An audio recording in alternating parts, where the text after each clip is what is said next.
Shalom Bapak Ibu dan selamat bertemu kembali di YouTube saya, Pendeta Rudolf H. Pasaribu Channel. Dengan dan lewat channel ini saya komit untuk senantiasa menyebarkan pengajaran firman Tuhan, karena saya percaya berlandaskan Yesaya pasal 55 ayat 11 bahwa firman Tuhan yang saya dan Bapak Ibu, saudara-saudara semuanya juga ikut sebar lewat apapun, termasuk lewat khotbah ini, tidak akan kembali dengan sia-sia, tetapi akan bekerja sendiri lewat kuasa dan berkat urapan Roh Kudus.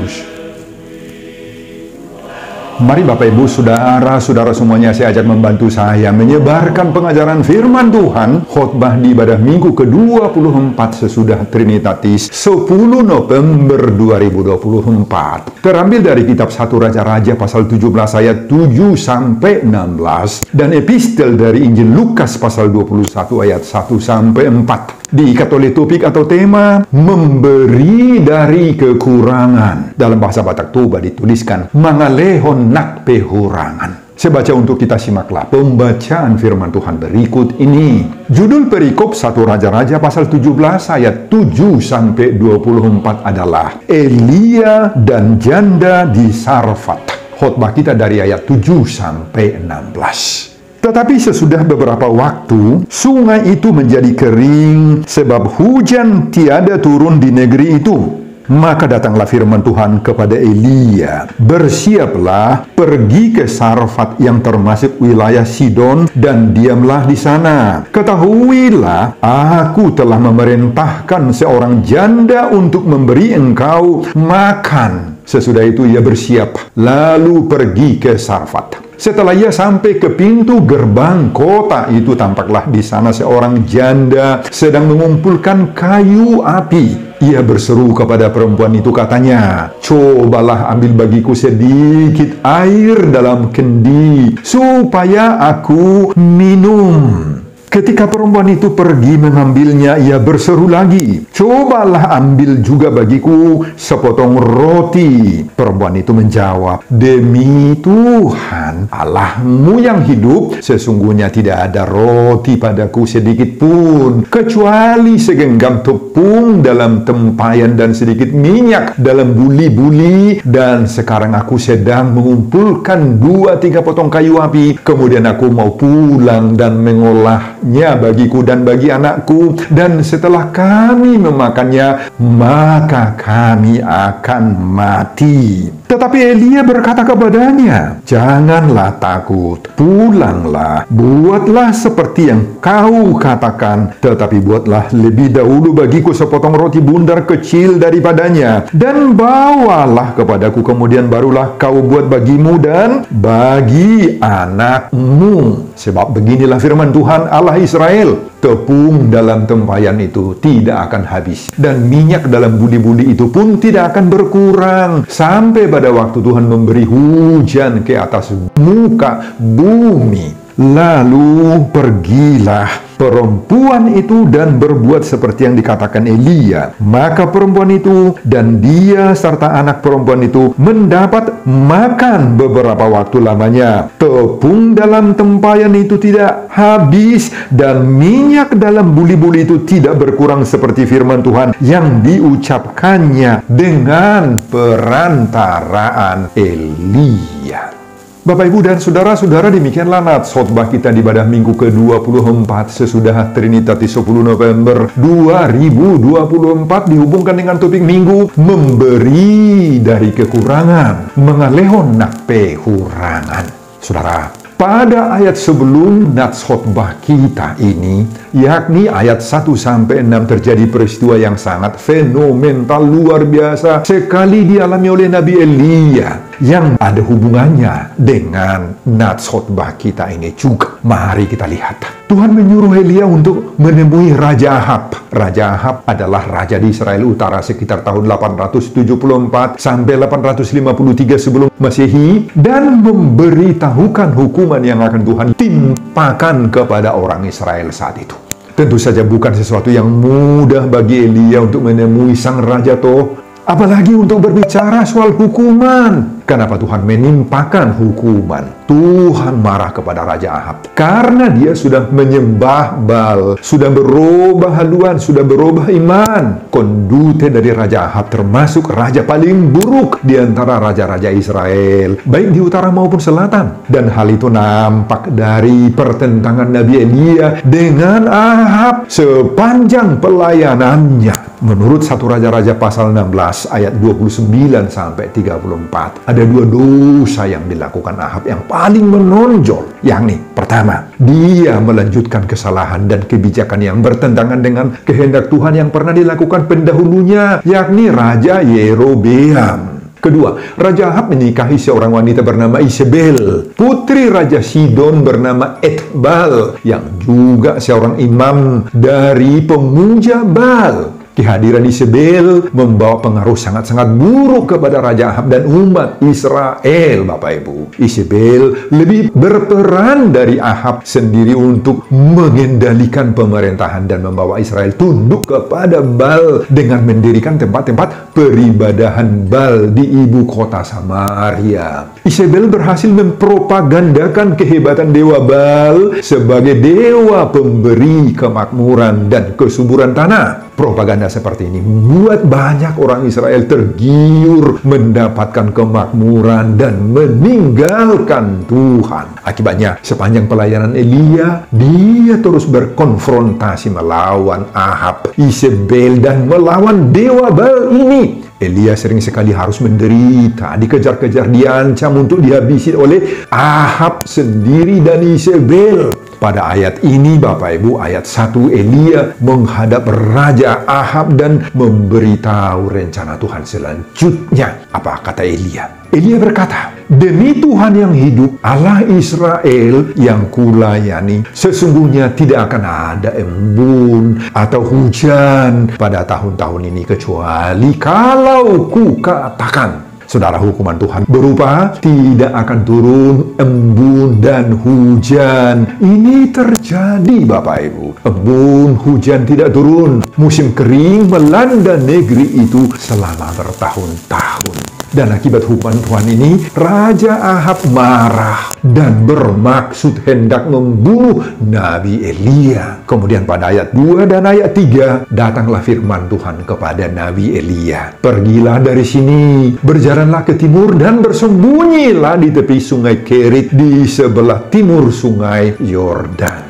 Tuhan menyuruh Nabi Elia bersembunyi di sungai Kerit, Bapak Ibu. Dan di sanalah Tuhan juga menyuruh burung-burung gagak menghantar makanan berupa roti di pagi hari dan daging di petang hari bagi Elia. Saudara, itulah peristiwa yang mendahului khotbah kita saat ini. Nah, kemudian dalam khotbah ini selanjutnya, Bapak Ibu, ayat 7 sampai 16. Akibat hukuman Tuhan, sungai Kerit di mana Nabi Elia bersembunyi juga terus kering karena tidak ada turun hujan. Tuhan selanjutnya memindahkan Nabi Elia dari sungai Kerit dan menyuruhnya pergi ke Sarfat. Pada ayat 9 dituliskan, "Bersiaplah, pergi ke Sarfat yang termasuk wilayah Sidon dan diamlah di sana. Ketahuilah, aku telah memerintahkan seorang janda untuk memberi engkau makan." Saudara, kota Sarfat itu terletak di sebelah barat pantai Laut Mediterania. Daerah Sidon itu sekarang bernama Libanon. Jaraknya tidak tanggung-tanggung jauhnya, yakni 170 km dari sungai Kerit. Dan Elia harus berjalan kaki begitu jauhnya, Bapak Ibu.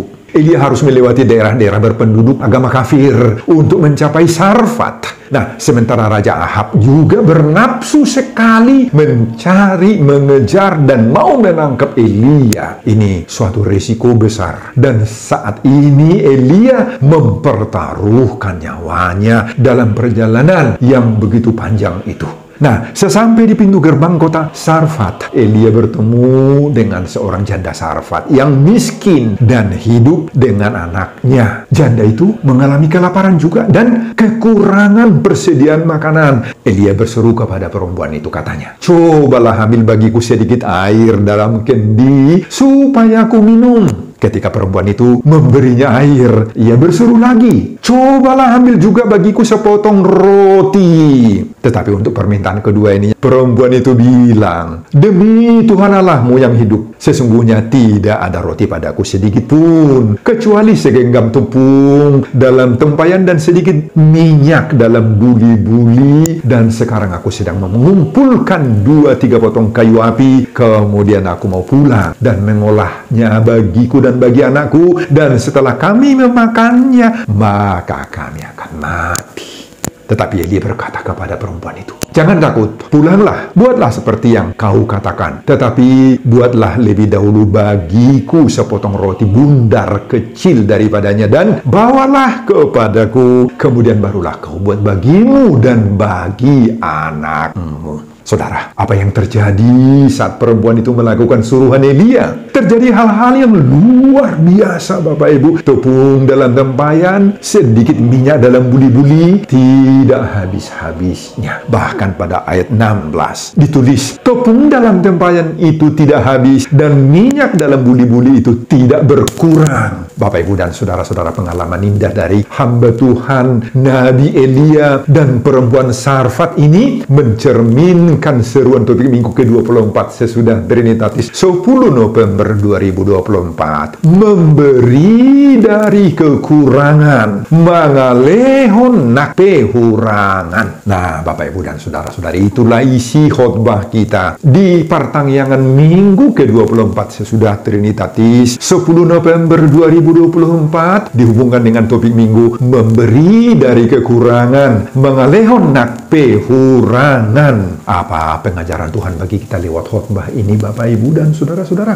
Pengajaran pertama, jaga supaya kita tidak mengalami kekeringan rohani iman. Saudara, kita semua tahu dan mungkin juga pernah merasakan pedihnya saat mengalami kekurangan air toh. Dan itu semua menimbulkan berbagai-bagai masalah berat, baik fisik maupun masalah non-fisik, sebagaimana dialami oleh orang Israel dan Nabi Elia dalam khotbah ini. Namun, ada suatu jenis kekeringan yang harus kita antisipasi dalam hidup ini, yakni apa? Apabila kita mengalami kekeringan sentuhan aliran rohani, aliran iman spiritual, ini jauh lebih berbahaya daripada kekeringan air fisik, Bapak Ibu. Kekeringan rohani, iman, kekeringan spiritual akan mengakibatkan kita selalu bersungut-sungut dalam hidup ini. Kita akan selalu merasa miskin dalam segala hal. Meskipun kita ada uang, ada harta, ada simpanan di bank, kita selalu iri dan cemburu kepada orang lain, kepada tetangga, kepada teman sekerja. Tidak ada kasih dalam hati kita kepada orang lain. Kalau kita sudah kering dalam iman, dalam spiritual, kalau aliran dan sentuhan rohani kita mengering, Bapak Ibu, maka hati kita juga tidak akan pernah lagi bersyukur kepada Tuhan, tidak akan pernah lagi merasa puas dalam hidup ini menerima berkat-berkat Tuhan. Kalau kita sudah kekeringan rohani, embun surgawi tidak lagi menetes dalam hidup kita, maka kita tidak akan lagi pernah berhati lembut. Kita akan kehilangan damai sejahtera, Bapak Ibu. Kita akan selalu ingin menang sendiri. Tidak akan suka lagi kita mengerti orang lain. Tidak akan mau lagi mengampuni orang yang tidak lagi menyenangkan hati kita. Kita akan mudah tersinggung, tersulut marah, mudah naik pitam, naik darah, cepat mengucapin kata-kata kotor yang gak pantas lagi kita ucapkan, Bapak Ibu. Nah, saudara, dalam keadaan begini, apa yang kita butuhkan? Uang? Harta?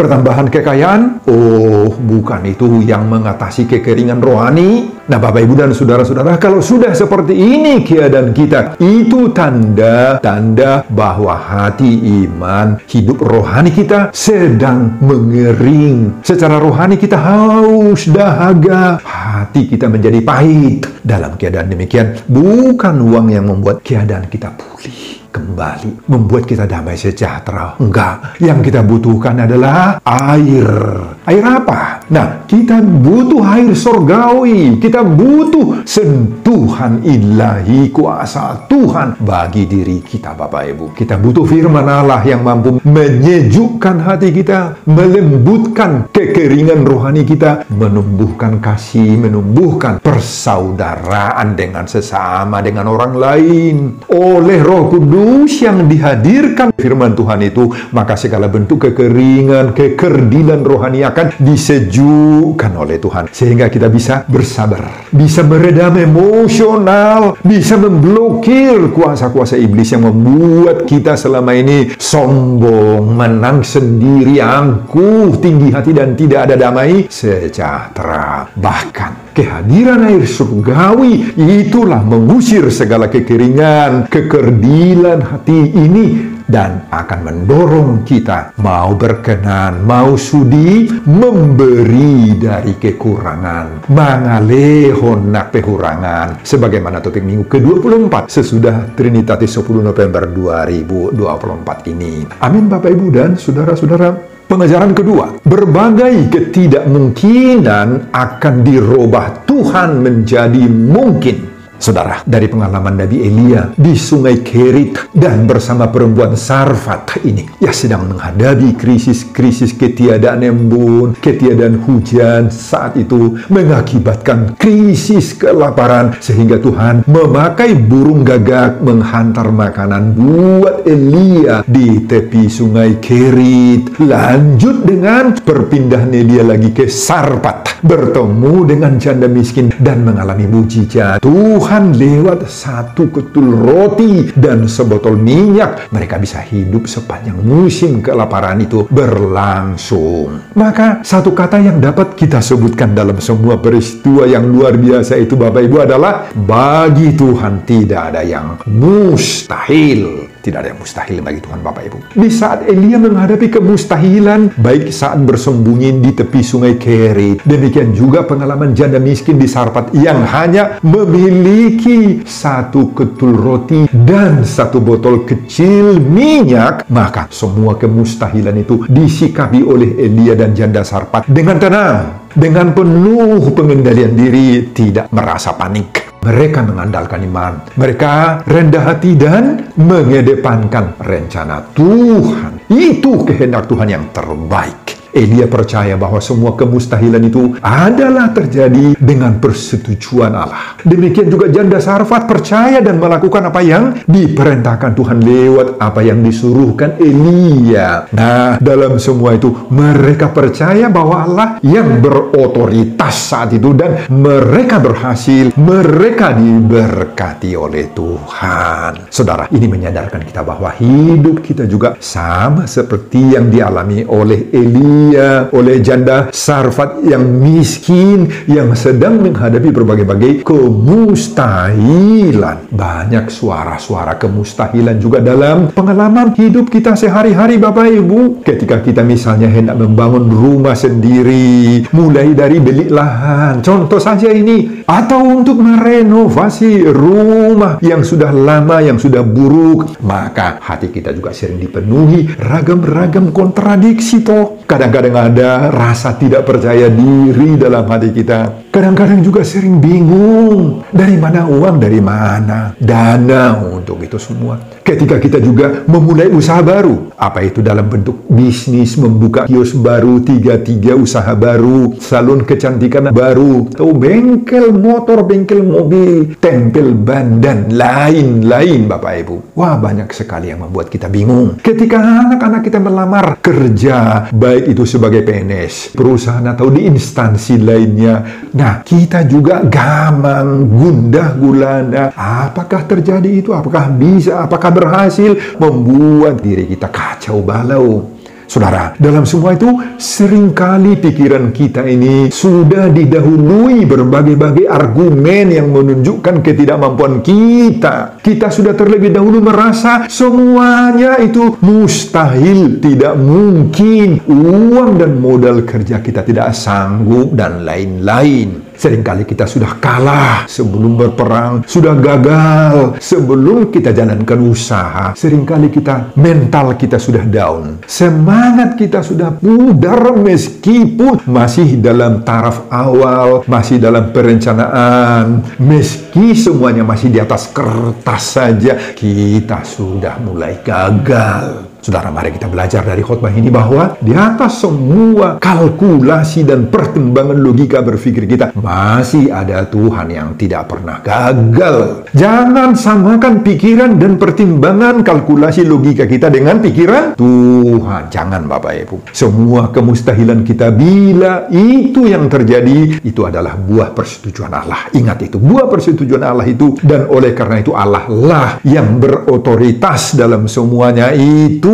Amin, Bapak Ibu dan saudara-saudara. Jika di masa-masa lalu ada kegagalan-kegagalan dan kemustahilan, jangan berhenti bekerja, jangan berhenti berkarya. Ulangi kembali berkarya, berusaha dengan keyakinan bahwa Tuhan punya kuasa merubah kemustahilan menjadi keberhasilan. Semoga pengharapan-pengharapan kita kembali dibangunkan oleh Tuhan seperti Elia dan janda Sarfat ini. Makanya Bapak Ibu, jangan takut dalam hidup ini, jangan takut. Kalau dalam dunia ini sepertinya tidak ada yang menolong kita di saat mengalami berbagai kemelut hidup, jangan putus asa, unang medele. Mintalah kepada Tuhan apa saja yang kamu butuhkan. Jangan kita coba-coba mendikte, mengatur, dan apalagi memaksa Tuhan. Tuhan akan menolong kita tepat waktu yang berkenan menurut kehendak Tuhan. Tuhan berhak, Tuhan berkenan mengubah keadaan kita dari duka menjadi suka, dari miskin menjadi kaya, dari sakit menjadi sembuh, dari keadaan terpuruk jatuh bisa bangkit, bisa berkembang, jaya kembali. Tidak ada yang mustahil bagi Tuhan. Amin, Bapak Ibu dan saudara-saudara.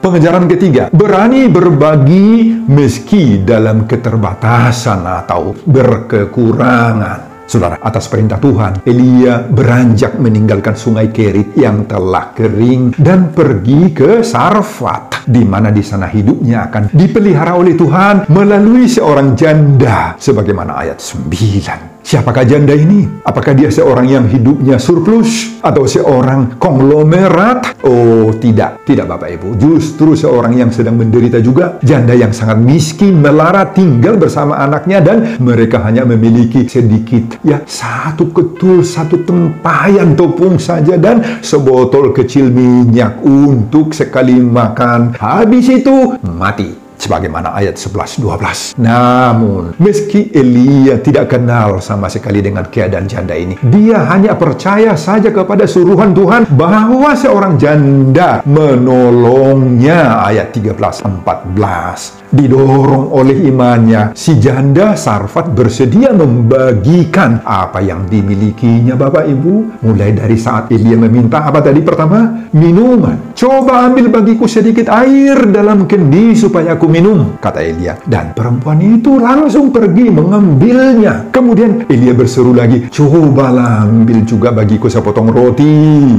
Nah, meski hanya memiliki satu ketul tepung dan sepotong kecil minyak yang seharusnya menjadi bekal sekali makan saja dengan anaknya, tapi perempuan itu mau memasaknya seturut dengan anjuran Elia. Dan terbukti kepolosan hati janda dan iman percayanya itu kepada Tuhan sebagaimana anjuran Elia. Dia mau berbagi apa yang ada padanya, meski sangat sedikit, sangat terbatas, tetapi diberkati Tuhan berlimpah-limpah. Oh, luar biasa. Tepung dalam tempayan dan minyak dalam buli-buli tidak habis, walaupun diambil setiap hari, dipakai setiap hari sampai datangnya musim penghujan. Bapak, Ibu, dan saudara-saudara, Tuhan menggunakan banyak sekali cara untuk memelihara, menjaga, melindungi orang-orang percaya.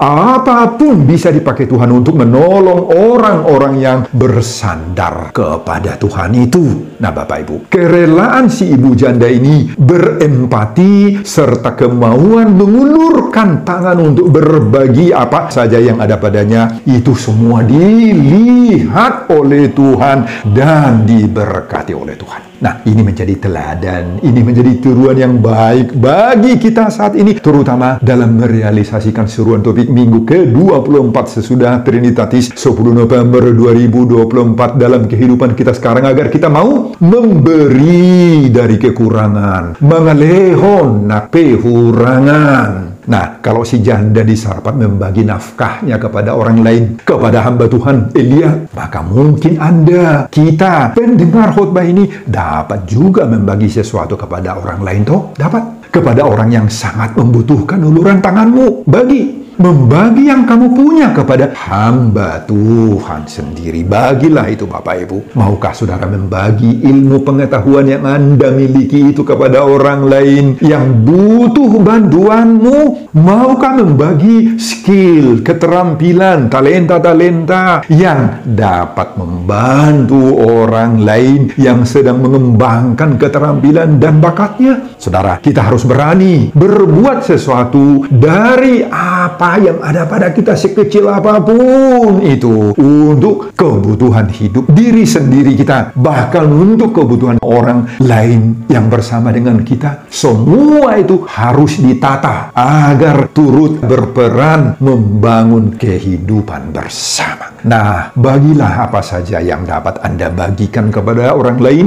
Apakah uang, tenaga, pikiran, kepandaian, kepintaran, kasih sayang, penghiburan, sukacita yang ada padamu. Bagilah itu demi menciptakan kehidupan bersama yang lebih baik, lebih aman, lebih damai sejahtera. Dan itulah target atau sasaran akhir dari seruan topik minggu ke-24 sesudah Trinitatis 10 November 2024 bagi kita semua, agar kita mau memberi dari kekurangan, mengalehon pehurangan. Sebelum saya mengakhiri khotbah ini kembali, saya mengajak Bapak Ibu dan saudara-saudara untuk membantu saya menyebarkan pengajaran firman Tuhan khotbah di ibadah minggu ke-24 sesudah Trinitatis 10 November 2024 dari 1 Raja-Raja pasal 17 ayat 7 sampai 16 ini, agar semakin banyak orang percaya yang mau memberi dari kekurangan, mengalehon pehurangan, termotivasi lewat khotbah ini. Simak juga video-video khotbah saya yang lain, agar Bapak Ibu dan saudara-saudara memiliki sentuhan dan pemahaman rohani yang semakin diperkaya. Buka di YouTube saya, Pendeta Rudolf H. Pasaribu Channel. Selamat mengikuti ibadah minggu ke-24 sesudah Trinitatis buat kita semuanya. Tuhan Yesus memberkati kita. Salam Horas. Amin. Bapa, terima kasih untuk firman-Mu yang Kau berikan kepada kami. Dari kitab 1 Raja-Raja pasal 17 ayat 7 sampai 16 ini mengajar kami supaya kami seperti Nabi Elia mau melakukan suruhan Tuhan. Supaya kami bisa seperti janda Sarfat yang membagi apa yang ada padanya untuk berkat kepada orang lain. Tuhan juga sudah memberkati kami dengan berbagai-bagai hal yang dapat kami bagikan kepada orang, supaya orang lain juga merasa terberkati dengan keberadaan dan kehadiran Kami. Terima kasih Bapa untuk firman-Mu. Berkati hamba-Mu dalam mempersiapkan khotbah-khotbah berikutnya, dan semuanya itu untuk kebesaran kemuliaan Tuhan dalam nama Yesus Kristus. Amin.